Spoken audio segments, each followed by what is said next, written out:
It's important that the United States and Russia were able to come together on a humanitarian initiative that serves the interests of the Syrian people.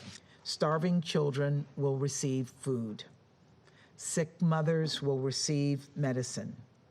A people ravished by COVID will receive vaccines. For a bit more on the story, Daniel Serwer is Senior Fellow at Middle East Institute and joins us from Washington, D.C. It's a pleasure having you on, sir. So firstly, this is the first resolution on Syria in nearly 5 years that's been adopted unanimously. What are your thoughts on the process and the maneuvering it took between the U.S. and Russia to get here? I think it illustrates how really very difficult the relations between Russia and the United States are at present.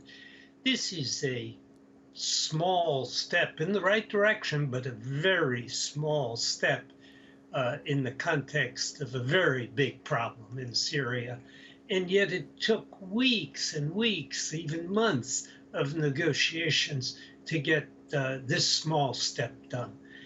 It illustrates very clearly that Washington and Moscow are still very far apart and very far from doing anything that would truly relieve the suffering of the Syrian people. Of course, most agree that the situation in Syria requires a political situation. Do you think this unanimous vote to keep the Turkey-Syria border open is a step to solving the humanitarian crisis across the entire country? No, I don't think so. I think, the Americans wanted more border crossings open. They failed to get that. And in failing to get that, they've condemned other parts of the country to limited flows of humanitarian assistance by those who were willing to cross the border without UN permission. But, it's better than nothing. But it's a very small step in the right direction, and I'm not at all sure that it's a prelude to bigger steps. Back to my first question on the compromises that possibly had taken place between the US and Russia. Why do you think that we keep seeing a situation where politics seems to be taking precedence over human lives?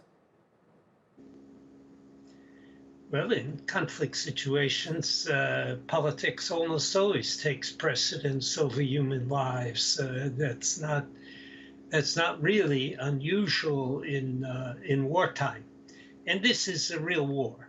And it's a war that's been going on for a long time, and one in which the government of Syria is prepared to inflict incredible suffering on its own population. And that willingness to inflict that kind of suffering is what has kept the war going for so long.